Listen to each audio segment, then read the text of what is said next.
Buenas tardes, vamos a realizar el último video para culminar con los delitos contra la administración pública. Habíamos dejado en la clase pasada el análisis del artículo 272 del Código Penal, por lo tanto vamos a hablar ahora del artículo 273 al 281 bis para dar por finalizados los videos en la temática que a mí me respecta. El artículo 273 se denomina denegación y retardo de justicia en doctrina y dice que será reprimido con inhabilitación el juez que se negare a juzgar sobre pretexto de oscuridad, insuficiencia o silencio de la ley, y en la misma pena incurrirá el juez que retardare maliciosamente la administración de justicia después de requerido por las partes y de vencidos los términos legales. En este delito, como en la norma siguiente, el Código va a castigar conductas omisivas y especiales de abuso de autoridad que se dirigen a frenar o debilitar el accionar protector del Poder Judicial sobre los derechos individuales de los ciudadanos. Por lo tanto, aquí se va a proteger la administración de justicia. Los delitos previstos en esta norma y en el 274 son modalidades de prevaricato, en cuanto presentan aristas de infidelidad o deslealtad por parte del sujeto activo, quien cristaliza verdaderas omisiones dolosas en razón de desconocerse la ley vigente. En el primer párrafo está previsto el delito de denegación de justicia. Va de suyo que todo conflicto sometido a la órbita del Poder Judicial debe ser resuelto por un juez natural, quien entenderá en la causa. Entonces la ley pretende que toda disputa jurisdiccional sea resuelta o decidida siempre, aun cuando no exista una norma aplicable a la controversia presentada. Pero esto que se afirma no resulta ser absoluto, pues en materia penal, ante la ausencia de norma punitiva, debe absolverse, aunque se advierte que, a pesar de este argumento, el respectivo fallo debe dictarse siempre. Nunca debe omitirse tal cosa, y mucho menos por esta razón. Es más, ante la duda puede resolverse a favor del justiciable. Entonces estamos ante un ilícito de mano propia, en cuanto solo puede ejecutarlo un juez, quien, teniendo la obligación legal de fallar, se niega a juzgar bajo el pretexto de oscuridad, insuficiencia o silencio de la ley. En este marco, el juez solo comete el delito si hace referencia expresa de que no resuelve el litigio por los motivos expuestos en esta ley. Si culmina invocando otros motivos diferentes, su comportamiento queda afuera del tipo. Este juez puede ser de cualquier instancia y fuero, de tribunal colegiado o unipersonal, y el delito es doloso. Solo se admite el directo, en razón de que, si bien no se exige malicia ni ánimo de perjudicar, sí reclama conciencia y voluntad de negarse a juzgar, usando como excusa las circunstancias que describe la norma. La consumación se produce cuando se cristaliza la negativa del juez, cuando se niega a fallar explícita o implícitamente. La tentativa no aparece como posible. En el segundo párrafo se prescribe el delito de retardo de justicia. Es otra figura de mano propia, pues solo un juez puede ser autor. Aquí no se reprime la negativa a juzgar, sino un retardo malicioso de administrar justicia, luego de haber sido instado por alguna de las partes y de vencido el plazo legal para hacerlo. Retardar es demorar. Administrar justicia no es más que fallar, equivale toda actividad procesal del juez. Cabe mencionar que los términos legales resultan ser importantes para el magistrado en razón de que le marca un plazo obligatorio para resolver. El ilícito es de pura actividad, no admite tentativa y es doloso.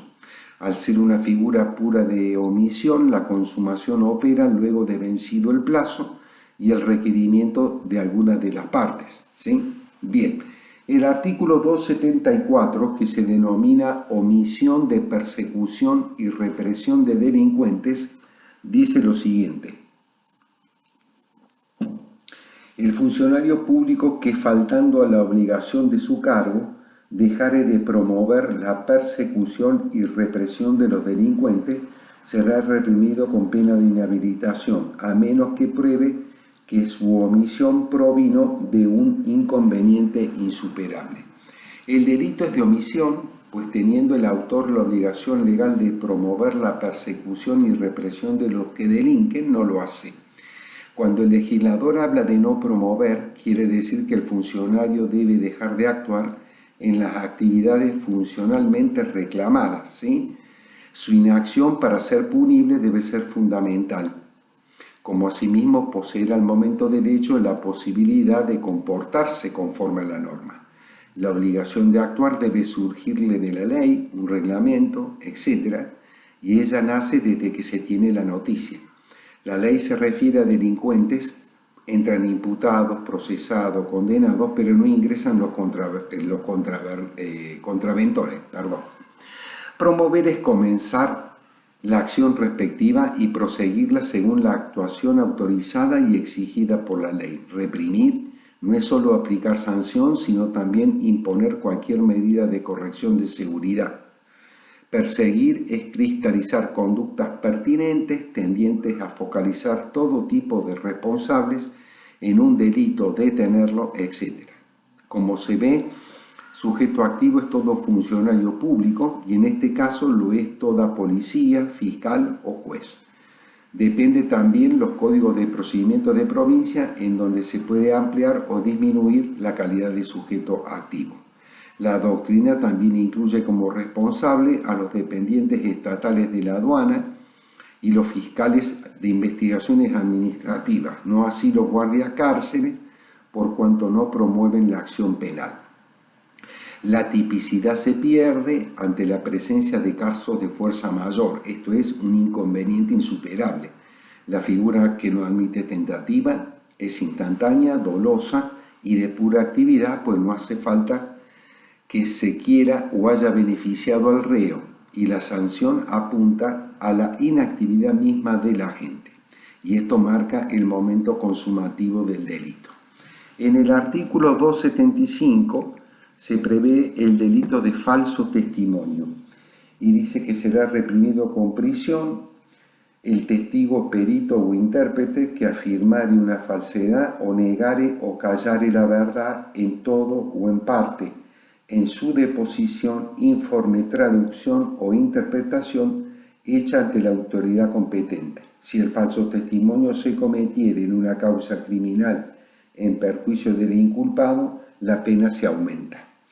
En todos los casos se impondrá al reo, además, inhabilitación absoluta por el doble tiempo desde la condena. En este artículo, como en el siguiente, el legislador prevé el delito de falso testimonio, el cual acepta diferentes formas de comisión, principalmente el bien jurídico custodiado en la administración de justicia, aunque los comportamientos que se establecen también vulnera la fe pública y los derechos de la parte. Esto último por cuanto la infracción ataca la pretensión de la comunidad a que la autoridad competente, en protección a la eficacia de sus decisiones, sepa la verdad de los hechos conducidos a proceso. De esta manera se quiere proteger el normal desenvolvimiento de la actividad judicial. Cuando el código se refiere a testimonio, lo hace tanto hacia una declaración que presta un testigo, como a una pericia que materializa un perito, y también a una traducción que efectiviza un traductor. Todas ellas deben ser materializadas ante la autoridad competente. En el primer párrafo está previsto el ilícito de falso testimonio simple. Se trata de una infracción de mano propia, pues solo lo puede cometer un testigo, perito o intérprete. Testigo es todo sujeto que depone ante una autoridad competente sobre un episodio que ha conocido a través de sus sentidos, la vista, el olfato, etc. Perito es toda persona que tiene conocimientos especiales sobre una específica ciencia, arte o industria y que es convocado a un proceso para aclarar acontecimientos cuya constatación o interpretación necesita de su sapiencia. Por ejemplo, algo referido a una balística, a computación, etc. Intérprete es todo individuo que no deja de ser un perito en razón de que posee un determinado conocimiento acabado de un idioma o lenguaje y que por lo tanto es llamado al sumario para que exprese, interprete o traduzca en nuestro idioma lo indicado en el lenguaje que trata de interpretar. La infracción en estudio se patentiza cuando alguno de los sujetos activos afirma una falsedad o niega o calla la verdad en todo o en parte. Se afirma una falsedad cuando se sostiene algo que no es cierto. Se niega la verdad cuando se niega algo que se sabe que es cierto. Y se calla la verdad cuando se oculta o no se depone lo que se sabe. Estas cosas pueden acontecer en modo parcial, ejemplo, cuando se niega la verdad a medias, o totalmente, cuando se es reticente en un modo absoluto, por ejemplo.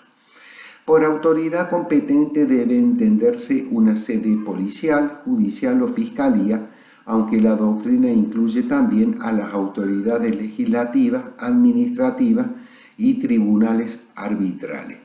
Es cierto que el Código no exige que estas personas, previamente a desarrollar su obligación de tal, presten el correspondiente juramento de decir verdad de todo lo que supieren y le fuere preguntado, pero la práctica tribunalicia, que sigue la tesitura de un campo de doctrina y jurisprudencia, se inclina por la exigencia de este requisito.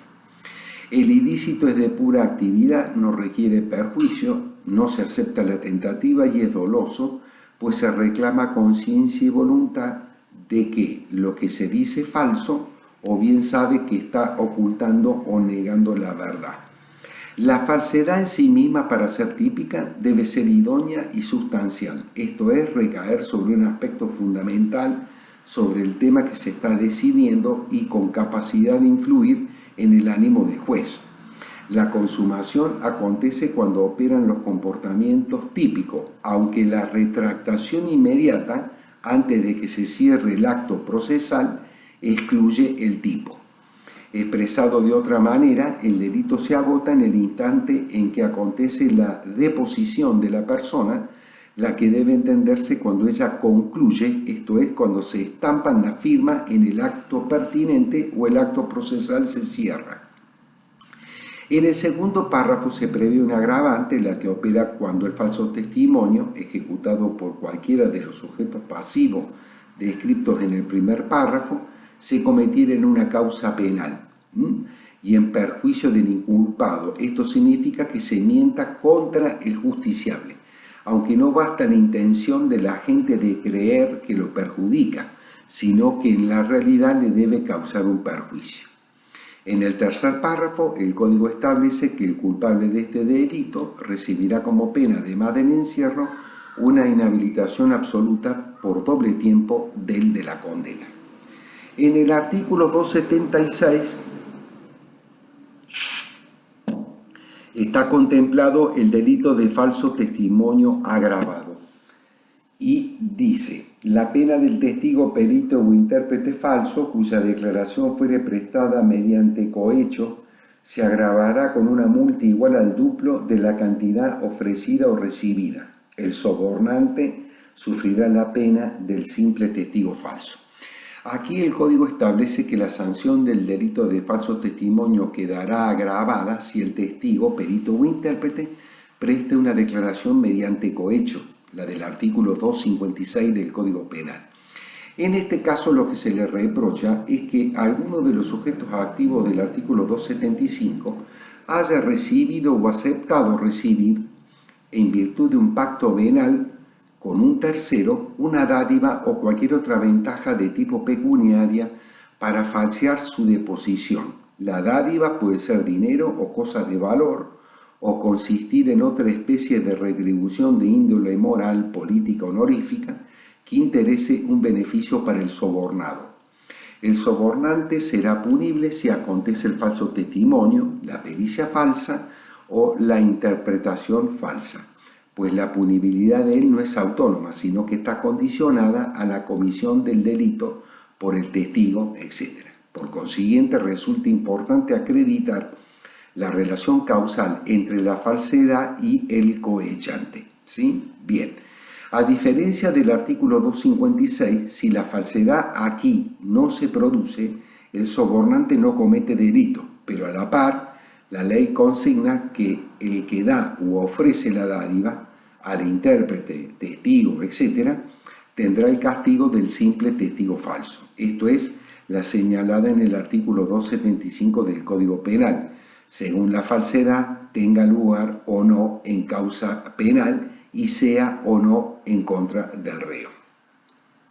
En el artículo 276 bis, el delito en doctrina se denomina aporte de información falsa por parte del colaborador eficaz. Esto tiene relación cuando en Penal 1 se estudió el artículo 41 ter y dice lo siguiente: será reprimido con prisión de 4 a 10 años y con la pérdida del beneficio concedido el que, acogiéndose al beneficio del artículo 41 ter, proporcionar y maliciosamente información falsa o datos inexactos. Este delito consiste en proporcionar entonces información falsa o datos inexactos en el marco de un acuerdo procesal en el que una persona se encuentra imputada por la comisión de un delito de los mencionados en el artículo 41 ter del Código Penal y que se ha acogido previamente a los beneficios que la ley le acuerda al llamado arrepentido. Presupuesto de este delito es que el autor se haya acogido voluntariamente a esta modalidad de arrepentimiento y se haya formulado y celebrado el acuerdo respectivo entre las partes del proceso, entre el fiscal y el justiciable. Se trata, por consiguiente, de un delito de mano propia que se cristaliza cuando el agente suministra o da a conocer a la autoridad pertinente una información errónea sabiendo de su falsedad. El delito se consuma al celebrarse el acuerdo por el cual se otorga la calidad de arrepentido al autor de esta infracción y seguidamente es homologado por la autoridad respectiva. Si la información o dato falso por él aportado lo ha sido previo a ser aprobado el acuerdo, podría dejar el hecho en grado de tentativa. Bueno, el artículo 277 plantea el delito de encubrimiento. Es un delito largo en el que les pido que lo lean detenidamente porque tiene muchas aristas y así decimos que para una mayor comprensión de este artículo 277 somos de la idea de que conviene descomprimir cada inciso por separado, aunque además resulta conducente indicar que en este capítulo 13 el legislador procede a castigar el delito de encubrimiento tras tomar nota que determinados comportamientos lesionan, interfieren o entorpecen la administración de justicia. El delito de encubrimiento es una infracción autónoma que requiere la presencia de dos presupuestos. El primero, la existencia previa de la comisión de un delito cometido por otro, sea del Código o previsto en las leyes especiales de competencia ordinaria o federal, doloso, culposo o preterintencional, consumado o tentado. Asimismo, es posible el encubrimiento del ilícito de encubrimiento. El encubrimiento propio, es decir, el autoencubrimiento, no es delito, como tampoco cuando se lo hace hacia una contravención o falta. El segundo requisito es la ausencia de promesa o acuerdo anterior a la infracción entre los sujetos intervinientes. Este requisito es lo que marca la diferencia entre el encubrimiento y la participación criminal de los artículos 45 y 46 del Código Penal, porque en esta última el compinche, tras una promesa anterior al hecho con el autor, es que lo ayuda, auxilia o contribuye, dándole las herramientas para que lleve a cabo su delito.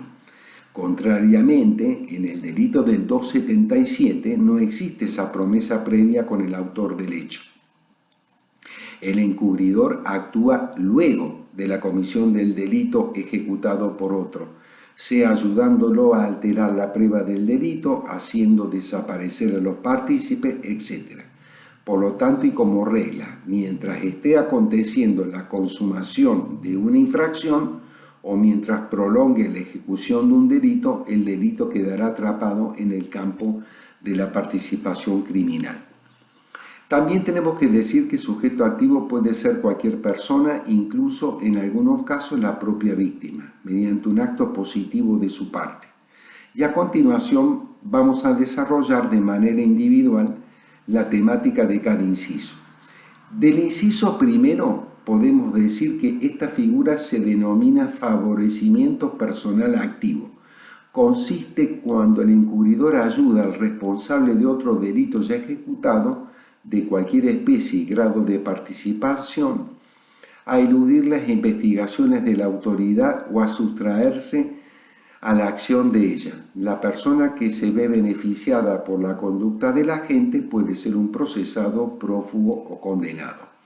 Esta ayuda puede materializarse de diversas maneras, como ser ocultando al delincuente en un escondite, allanándole los obstáculos que se le presentan, pero siempre con el objetivo de que éste pueda eludir las investigaciones de la autoridad o de sustraerse del accionar de la justicia. La ayuda para ser punible tiene que ser idónea, eficaz para facilitar que el sujeto favorecido eluda la investigación o la acción de la autoridad. La tentativa no parece posible. En el inciso 1, letra B, aquí se prevé el delito de favorecimiento real. La punibilidad del autor reside en que oculta, altera o hace desaparecer los rastros, pruebas o instrumentos del delito, o ayuda al delincuente a ocultarlos, alterarlos o hacerlos desaparecer. Con estas conductas se obstaculiza el accionar de la justicia, pues basta pensar que cuando se procede a borrar las huellas dactilares del ladrón en la escena del crimen, el delito se da. Ocultar es guardar, disimular, tapar, impedir o esconder. Rastro del delito es la huella, vestigio o marca que queda depositada en un objeto o en una persona. Alterar es cambiar o modificar la apariencia. Y prueba del delito es un medio que sirve para acreditar o comprobar alguna circunstancia. Por ejemplo, la filmación de una riña. Instrumento del delito es todo elemento material usado para ejecutar un hecho ilícito, por ejemplo, un hacha, una escalera, etc. En el inciso 1, letra C, la figura se llama receptación de cosas proveniente de un delito, también llamado receptación dolosa.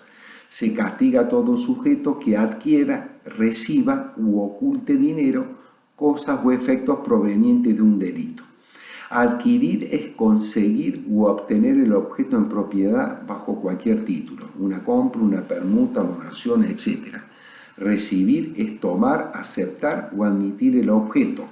Ocultar es hacer desaparecer el objeto. Basta su desaparición o destrucción, pues lo que se exige es que los terceros no hallen al mismo. En el inciso 1, letra D, estamos ante un delito de omisión de denuncia que de mano propia, porque sujeto activo solo puede ser el funcionario público que se encuentre obligado a promover la persecución penal de un ilícito, aunque a los efectos de precisar la responsabilidad de todo dependiente estatal, será indispensable recurrir a cada código de procedimiento de provincia donde surgirá el accionar que debe seguir cada uno en el caso concreto. La disposición no deja de ser una norma penal en blanco y de superponerse con el artículo 274, en cuyo caso la solución pasará por aplicar las reglas del concurso del delito. Aquí lo reprochable es no denunciar la perpetración de un delito de acción pública y del que está obligado a denunciar, o no individualizar al autor o partícipe de un ilícito en que se haya intervenido. En el inciso 1, letra E, aquí se castiga a la persona que ayuda o asegura al autor o partícipe de un delito ya cometido a asegurar el producto o provecho del mismo. Aquí el agente tiene en miras el favorecimiento de una circunstancia futura, Esto debe interpretarse como la misma cosa que se obtuvo del ilícito o de la que se adquirió con la efectivización de lo ilegalmente receptado. Va de suyo que el culpable no actúa en beneficio propio, sino a favor de los sujetos que indica la ley. En el inciso segundo, tenemos que decir que lo que hace el codificador aquí es reducir la pena mínima de encierro para la persona que ejecute el ilícito previsto en el inciso primero, letra C, pero siempre y cuando que, de acuerdo con las circunstancias, podía sospechar que el dinero, cosa o efectos provenían de un delito. Consecuentemente, mientras en la primera disposición el encubridor sabe el origen espurio de las cosas, en la que estamos analizando ahora, duda, debía sospechar de acuerdo a las circunstancias, ¿sí? En el inciso tercero, que tiene 4 letritas, podemos decir que este inciso cuarto prevé circunstancias agravantes de encubrimiento. Primero, la pena de la figura simple se aumenta al doble cuando el delito encubierto fuere especialmente grave. El legislador se encarga de descifrar qué se entiende por especialmente grave, cuando la pena mínima del mismo fuera superior a 3 años de prisión. La sanción también se aumenta 2 cuando el agente al momento del encubrimiento actúa con ánimo de lucro.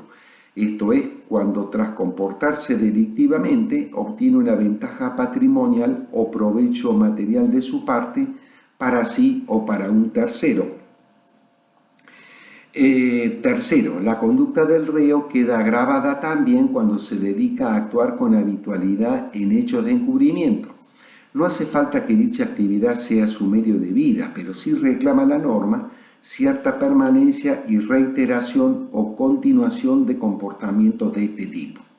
La cuarta calificante opera cuando el sujeto activo es un funcionario público, ¿sí? En el último párrafo de este inciso, el legislador establece que si el agente llegase a incurrir en 2 o más agravantes en un mismo hecho, tan solo se le aplica una sola vez la agravación de la pena, sin perjuicio de que el juez tenga en cuenta dicha circunstancia al momento de sentenciar, conforme lo ordenan los artículos 40 y 41 del Código Penal. En el inciso cuarto, se contempla una excusa absolutoria, teniendo como beneficiario a los que allí se aluden en forma taxativa y en base a lazos de parentesco y sentimientos de amistad y gratitud, aunque vale la pena aclararlo, la figura no se aplica para todas las hipótesis de encubrimiento, porque el Código las excluye en los casos del inciso 1, letra E, y del inciso tercero, letras D y C. La norma opera a favor de ciertos parientes, amigos íntimos o personas a las que se le debe especial gratitud. Si bien aquella hace referencia al 4º grado de consanguinidad, debe entenderse en la actualidad que abarca los supuestos de parentesco natural, conforme la reforma en este aspecto en el ámbito del Código Civil y Comercial de la Nación. Por lo tanto, deben observarse los artículos 526 y 536. Así, el parentesco es por naturaleza, por técnica de reproducción humana asistida y por adopción. Esta excusa absolutoria es de alcance personal, no beneficiando a otros intervinientes del encubrimiento. Acá hay que tener en cuenta la regla del artículo 48 del Código Penal. Y su presencia provoca la no imposición de pena, por eso es una excusa absolutoria, pero queda intacta la responsabilidad civil del individuo. En el artículo 277 bis se prevé en doctrina el delito de abigeato y funcionario público. Esto tiene relación cuando nosotros estudiamos el abigeato en los delitos contra la propiedad. Dice el 277 bis, se aplicará prisión e inhabilitación al funcionario público que, tras la comisión del delito de abigeato en la que no hubiere participado, violando los deberes a su cargo o abusando de sus funciones, intervenga o facilite el transporte, faena, comercialización o mantenimiento de ganado, sus despojos o los productos obtenidos conociendo su origen ilícito. El Código somete a castigo aquí al funcionario público que obra violando sus deberes o abusando de sus funciones tras haberse cometido un delito de abigeato previo y del cual no participó. Así se le reprocha toda intervención o facilitación hacia el transporte, faena, comercialización o mantenimiento de ganado, sus despojos o los productos obtenidos, pero siempre y cuando conozca su origen ilícito, ¿sí? La figura reclama que el sujeto activo actúe en el marco de su función. Se trata de un delito de mano propia y de dolo directo. La consumación se da cuando se cristalizan las acciones típicas. La tentativa es factible, pero depende del caso, a raíz de que la norma prevé conductas de resultado y de pura actividad. En el artículo 277 ter se estudia el delito de procedencia legítima de ganado. Dice, se impondrá prisión de 6 meses a 3 años al que, reuniendo las condiciones personales descritas en el artículo 167 quater, inciso cuarto, por imprudencia o negligencia, intervenga en algunas de las acciones previstas en el artículo precedente, omitiendo adoptar las medidas necesarias para cerciorarse de la procedencia legítima de ganado, ¿sí? Se trata de otro ilícito de mano propia, por cuanto sujeto activo únicamente puede ser la persona que se dedique a la crianza, cuidado, faena, elaboración, comercialización o transporte de ganado o de productos o subproductos de origen animal. El reproche hacia el autor es culposo en razón de que se le achaca toda imprudencia o negligencia sobre alguna de las acciones previstas en el artículo anterior y basada en la omisión de haber adoptado las medidas conducentes para convencerse de la procedencia legítima del ganado. Consecuentemente, debe acreditarse el nexo causal entre su comportamiento y el resultado, ¿sí? Bueno, el artículo 278 ha sido derogado del Código Penal de la Nación, que se denominaba blanqueo de activos de origen delictivo, por ley 26.683. Así que pasamos al artículo 279, que se denomina en doctrina otras formas de penalizar el encubrimiento, ¿sí? Bien. Dice, si la escala penal prevista para el delito precedente fuera menor que la establecida en las disposiciones de este capítulo, será aplicable al caso la escala penal del delito precedente. Y después vienen 3 incisos más. ¿Qué es importante decir acá? En esta norma se establecen otras formas de penalizar el delito de encubrimiento cuando se dan ciertas hipótesis que el legislador se encarga de señalar en la norma. Veamos de cuáles se tratan. En el inciso primero se dispone que si el delito encubierto llegase a tener una pena menor que las disposiciones de este capítulo, se aplicará tan solo la escala del ilícito encubierto por ser más leve. En el inciso segundo se prevé que si la infracción encubierta no está sancionada con pena privativa de la libertad, se aplicará a su encubrimiento una multa de 1.000 a 20.000 pesos, excepto que tal delito precedente tenga establecido una pena de multa mayor, en cuyo caso se va a aplicar la allí establecida.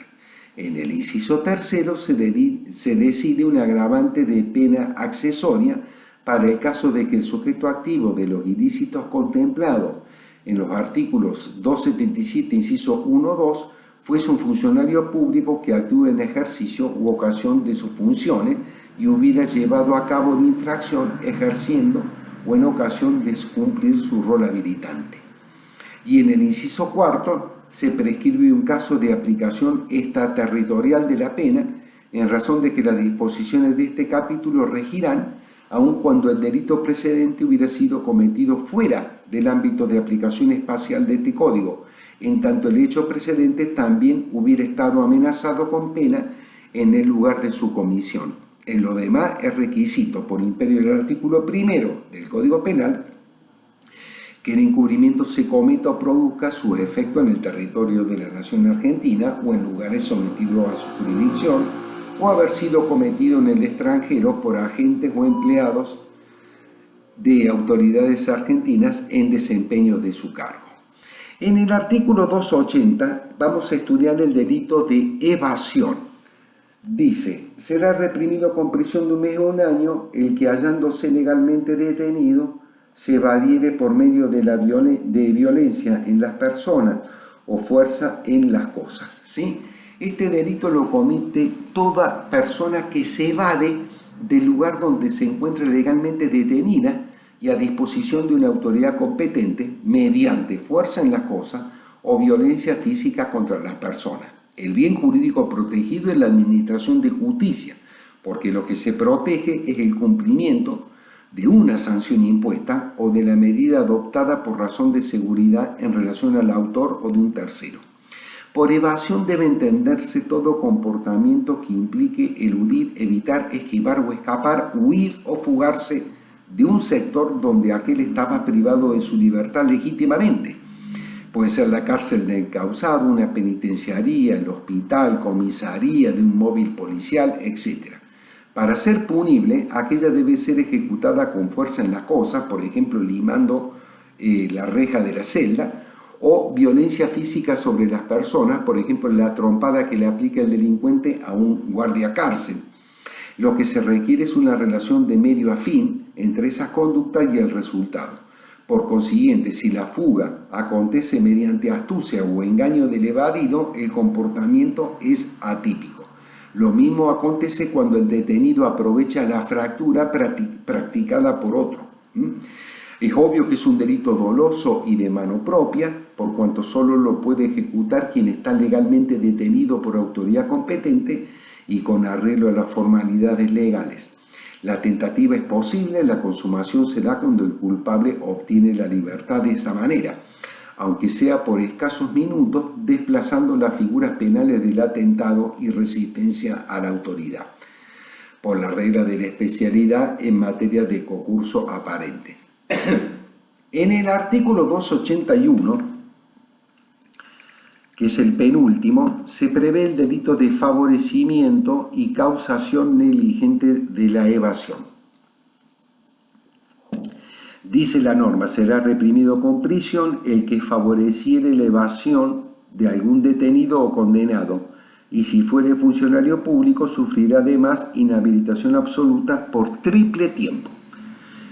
Si la evasión se produjere por negligencia de un funcionario público, este será reprimido con multa de 1.000 a 15.000 pesos. En este artículo están previstas 2 maneras de ejecución del delito. Primero, en el primer párrafo, el ilícito consiste en favorecer la evasión de un detenido o condenado, siendo que si el responsable es un funcionario público, sufrirá además del encierro una inhabilitación absoluta. ¿Sí? Bien. Sujeto activo puede ser cualquier persona, un dependiente estatal, un detenido, condenado o un particular. Este favorecimiento, que es doloso y que no admite tentativa, puede materializarse por acción u omisión, ¿sí? Bien, en una ayuda, colaboración o facilitación, o también de cualquier otra forma. En el segundo párrafo se establece otra modalidad delictiva, pero es culposa, de mano propia. Si la evasión se produce por negligencia del funcionario público que tiene a su cargo al detenido o condenado, será castigado con una pena de multa.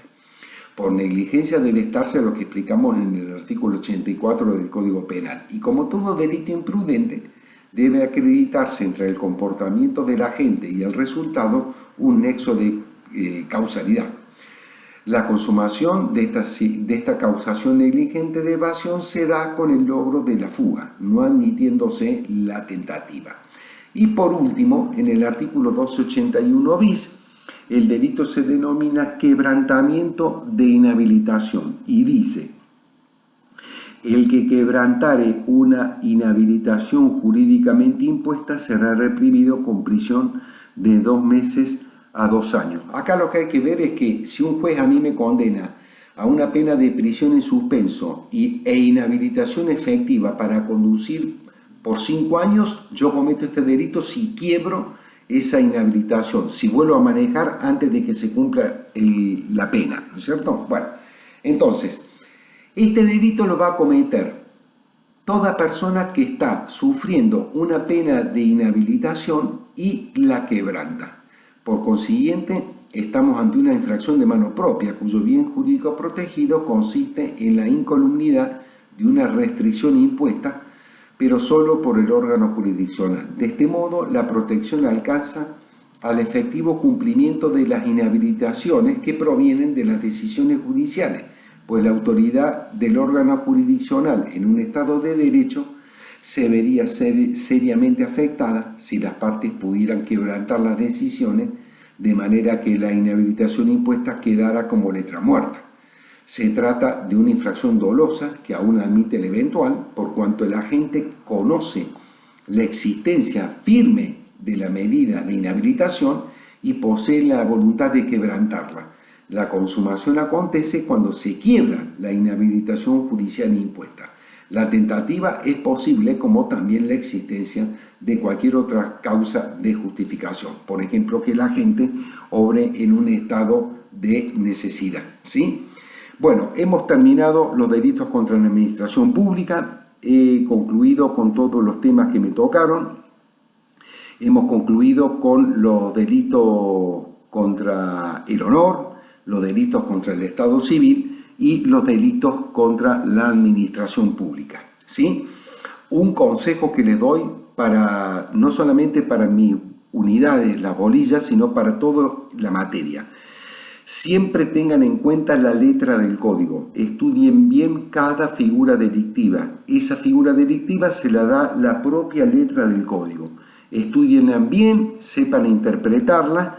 Sabiendo la letra del delito, de cada delito, es importante ya después adentrarse al contenido de lo que significa el delito. Es decir, si nosotros tenemos que estudiar el delito de hurto en el artículo 162 del Código Penal y decimos que el hurto es todo apoderamiento de una cosa mueble, total o parcialmente de manera ilegítima, bueno, hay que saber qué es lo que es ilegítimamente, qué es lo que es cosa, qué es lo que es cosa mueble, qué es lo que significa total o parcial y qué significa apoderarse, ¿sí? Así que el punto de partida es conocer la letra del delito que nos da el código y luego desmenuzar la letra del código para poder interpretar cuándo se da el delito, quién lo puede cometer, cuál es la acción punible, ¿sí? Quién puede ser sujeto activo, quién puede ser sujeto pasivo, si es doloso, si es culposo, si admite tentativo o no, si admite participación criminal, etc.